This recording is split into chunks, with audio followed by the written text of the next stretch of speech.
নমস্কার, সনাতন ধর্মকথা চ্যানেলে আপনাদের সবাইকে স্বাগত। আজ নল ও দময়ন্তীর কাহিনীর 10ম অংশ শুরু করব। দময়ন্তী সুদেবের সঙ্গে বিদর্ভ দেশে তার পিতামাতার রাজ্যে যেতে লাগলেন। তারপর বিদর্ভ দেশে পৌঁছাতেই দময়ন্তীর পিতামাতা এবং আত্মীয় স্বজনেরা ভীষণ খুশি হলেন। রাজা ব্রাহ্মণ সুদেবকে তার আশার অধিক নানা প্রকারের ধনরত্ন উপহার দিলেন। দময়ন্তীও তার পিতামাতা আর সন্তান দুটিকে দেখে ক্ষণকালের জন্য আনন্দিত হলেন, কিন্তু তারপরে আবার রাজা নলের চিন্তা তার মাথায় আসতেই তার মুখের হাসি মিলিয়ে গেল। রাজা আর রানী স্পষ্টই বুঝতে পারলেন যে নলের সন্ধান না করতে পারলে দময়ন্তীকে বাঁচানো কঠিন হয়ে যাবে। সুতরাং আবার ব্রাহ্মণগণ দেশে বিদেশে রাজা নলের সন্ধানের জন্য যাত্রা করতে প্রস্তুত হলেন। ব্রাহ্মণেরা দময়ন্তীর কাছে বিদায় নিতে এলেন। দময়ন্তী তাদেরকে ডেকে বললেন, আপনারা সকল দেশের পথে ঘাটে, বাজারে আর রাজসভায় এই কথা বলবেন যে, হে শঠ, বনের ভিতর ঘুমের মধ্যে এক দুঃখিনীকে ত্যাগ করে কোথায় পালিয়ে গিয়েছ? সেই দুঃখিনী আধখানা কাপড় পরিয়ে কেবল তোমার জন্য চোখের জল ফেলছে। এই কথায় যদি কেউ কোনোভাবে উত্তর দেয়, তবে তিনি কোথায় থাকেন, কি করেন, এ সকল বিশেষ সংবাদ জেনে আসবেন।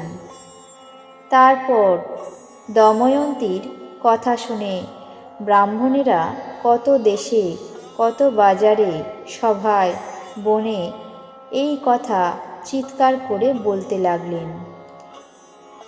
লোকে তাই শোনে, আশ্চর্য হয়, বিদ্রূপ করে, কিন্তু কেউ এই কথার উত্তর দিতে এলো না।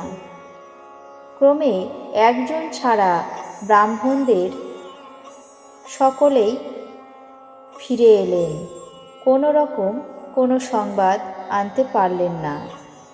যে ব্রাহ্মণ ফেরেননি তার নাম ছিল পর্ণাদ। অন্যেরা ফিরে আসার পরে তিনি অনেক দিন ধরে দেশে দেশে ঘুরতে লাগলেন। শেষে একদিন অযোধ্যায় ঋতুপর্ণের সভায় গিয়ে উপস্থিত হলেন। তারপর সেই পর্ণাদ ব্রাহ্মণ দময়ন্তীর ওই কথাগুলি চিৎকার করে বলতে লাগলেন। সভায় কেউই তার এই কথার উত্তর দিলেন না, কিন্তু সেখান থেকে ফিরে আসার সময় রাজার বাহক নামে এক সারথি চুপি চুপি তাকে ডেকে একটি নির্জন স্থানে নিয়ে গেল। লোকটি দেখতে ভীষণ কুৎসিত আর বেঁটে। তার হাত দুখানি সেই বেঁটে মানুষের পক্ষে নিতান্তই ছোট। বাহক সেই ব্রাহ্মণকে নির্জনে নিয়ে গিয়ে বললেন, নল নিতান্ত কষ্টের দশায় পাগলের মতো হয়ে দময়ন্তীকে ছেড়ে চলে গেছে। তখন থেকে সে দারুণ মনোকষ্টে দিন কাটাচ্ছে। এমত অবস্থায় দময়ন্তী যেন তার উপর কোনো রাগ না করে। বাহকের মুখে এই কথা শুনে পর্ণাদ আর এক মুহূর্ত সেখানে বিলম্ব করলেন না। তিনি দিন রাত পথ চলে যত শীঘ্র সম্ভব বিদর্ভ দেশে উপস্থিত হলেন আর দময়ন্তীকে ডেকে সেই সকল কথা বললেন। সব শুনে দময়ন্তী পর্ণাদ ব্রাহ্মণকে তার ইচ্ছার অধিক ধনরত্ন দান করে তাকে সন্তুষ্ট করলেন আর বললেন, ঠাকুর, আপনি আমার অনেক উপকার করলেন, তার পুরস্কার আমি কি আপনাকে দিতে পারি?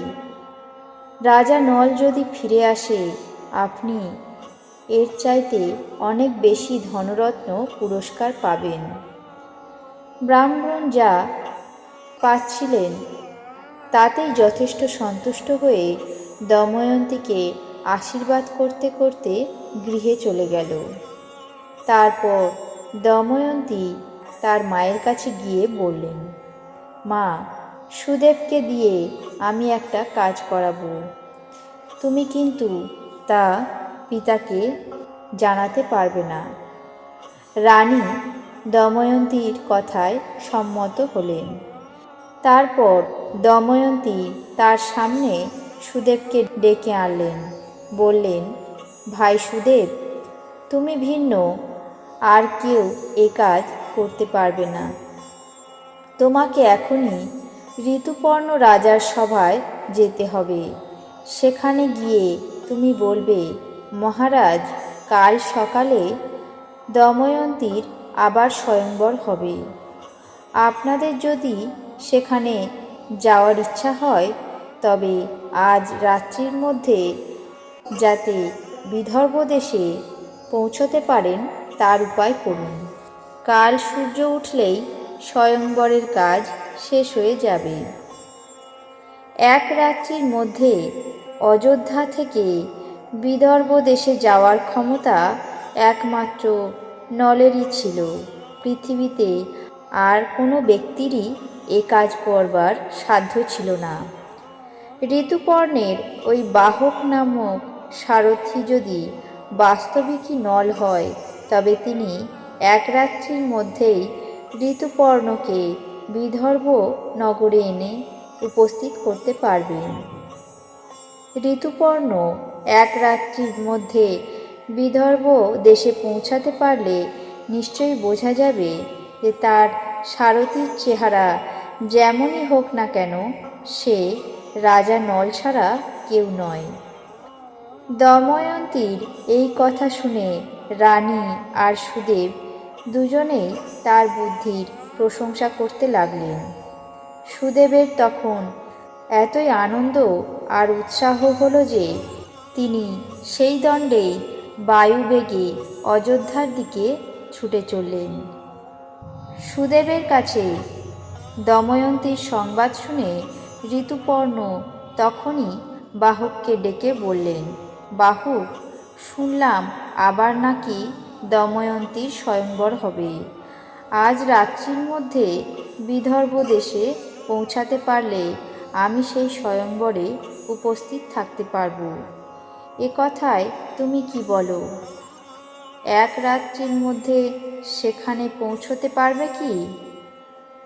হায় বেচারা বাহক, রাজার কথায় সে কি আর উত্তর দেবে?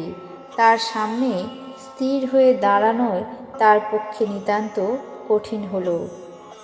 তার মনে হলো যেন বুকের ভিতরে 10 জনে তাকে হাতুড়ি পেটাচ্ছে।